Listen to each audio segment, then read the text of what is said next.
Okay, so these are your 2.7 notes on percent change.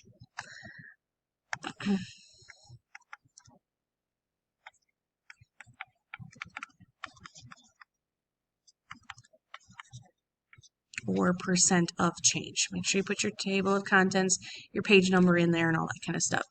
So, percent of change.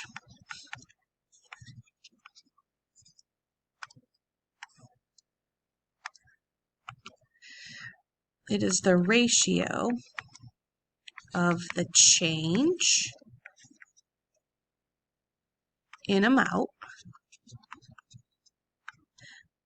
to the original amount.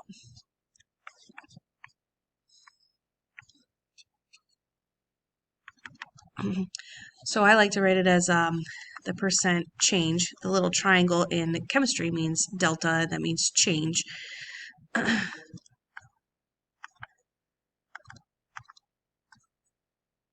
So percent change is equal to a fraction, the change in amount over the original.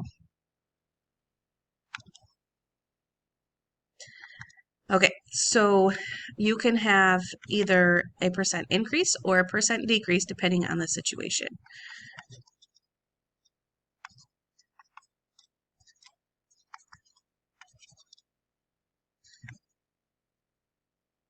Oops.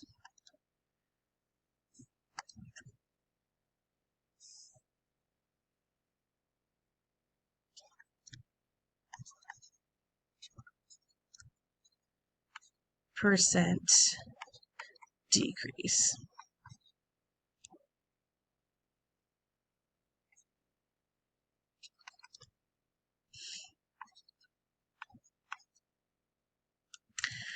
So I guess let's look at some examples here. For example, if you are, let's say, going to the store and you buy a shirt or want to buy a shirt, the original price was 20 bucks. The sale price or your final price was $16.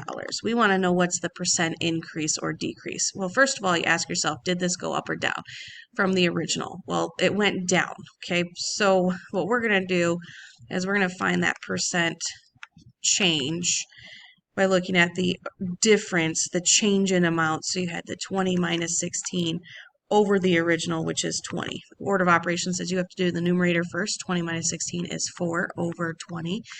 As a decimal, that's 0.2 or 0.20, but we want this as a percent. To change a decimal into percent,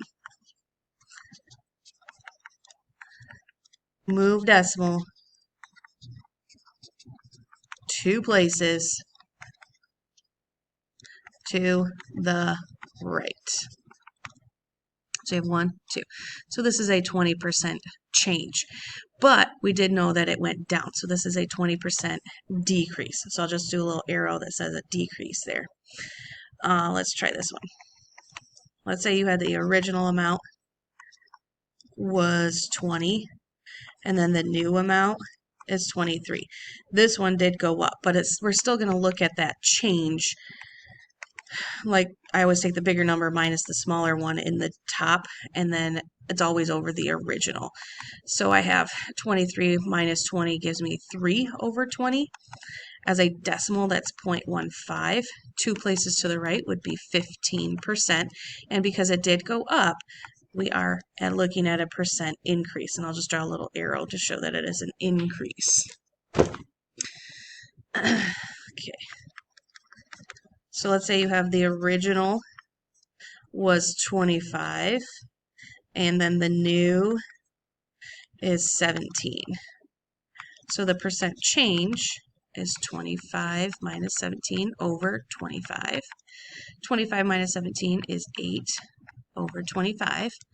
Gives us 0.32. 2 places to the right gives us 32%. And did it go up or down? Oh, it went down. So this is a percent decrease. Okay. So we use this a lot when shopping. So let's say the shirt you want is $28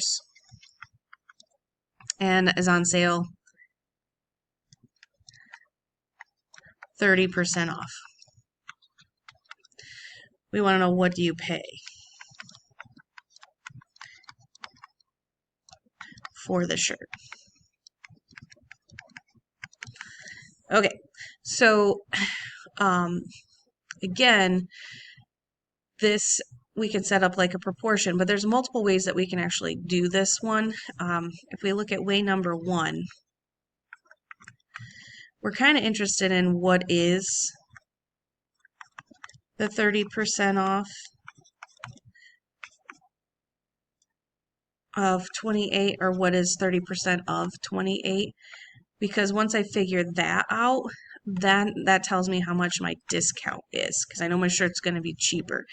So it's kind of setting you up with an equation already. We don't know what this number is equal to 30%, as I don't have a calculator with a percent key, so I do have to turn this back into a decimal.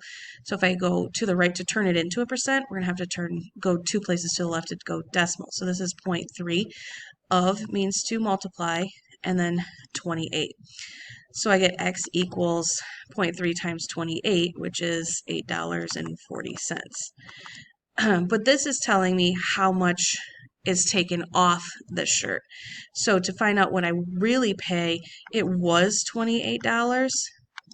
30% off would be the $8.40 gets to be taken away, which gives me a total of $19.60 for the shirt. And then we could add tax if we wanted to, but the shirt would cost us $19.60. But this is your first way. That way was 2 steps. Let's look at it a different way, okay? The way I think about it is, all right, my shirt's on sale 30% off. That's taken away from my total. Well, how much do I really have left to pay? Well, I have 100% of my shirt to pay for, but 30% of it went away, which means I'm actually paying for 70%. So my question is, what do I really pay? Well, I want to know, what is 70% of $28, because I'm paying 70% still after that 30% is taken away. So I have some number is equal to 0.7 times 28, and 0.7 times 28 gives you $19.60.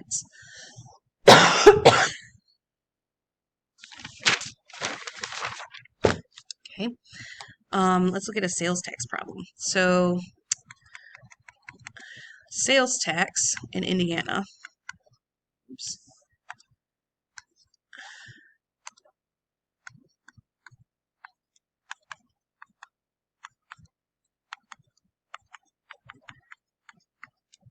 is 7%.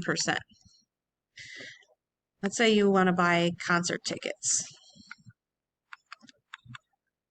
assuming we can go with COVID now this year. So concert tickets are for $48 each. We want to know, how much does it cost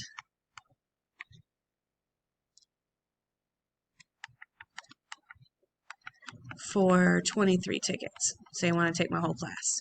Okay, so way number 1, many ways to do this one as well. I kind of want to know how many dollars am I spending in just tickets first. So if I'm taking my 23 tickets, each one is worth $48. 23 tickets at $48 a piece would give me $1,104. Now, I know that Indiana charges me money, 7% of this.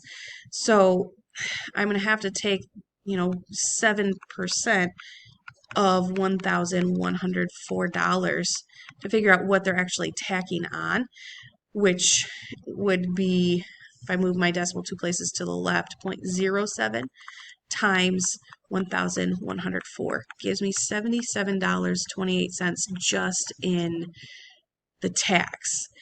So then to get a grand total, I would have to take the $1,104 in just the tickets plus the tax money gives me a total of $1,181.28.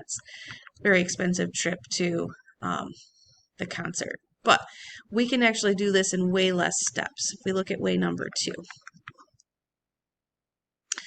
Again, we do want to know how many dollars we're spending. This is not going to change. 23 tickets at $48. So we know we spend $1,104 in tickets. But now we're looking at the sales tax. Okay, so you're still going to pay 100% in the ticket price, but then you're tacking on 7%. So one way to think about this is that you're paying 100% of your ticket price plus 7%. So in a real grand scheme of things, you're paying 107% of whatever you have. So we want to know what is 107% of $1,104. Well, 107% as a decimal 2 places to the left would be 1.07. Of means to multiply. So I get x equals, and if I multiply that out with my calculator, $1,181.28. So I did that in one less step than I did before by looking at the 100% plus the 7%. So 107%. Okay, I'm going to stop here, get you guys some practice.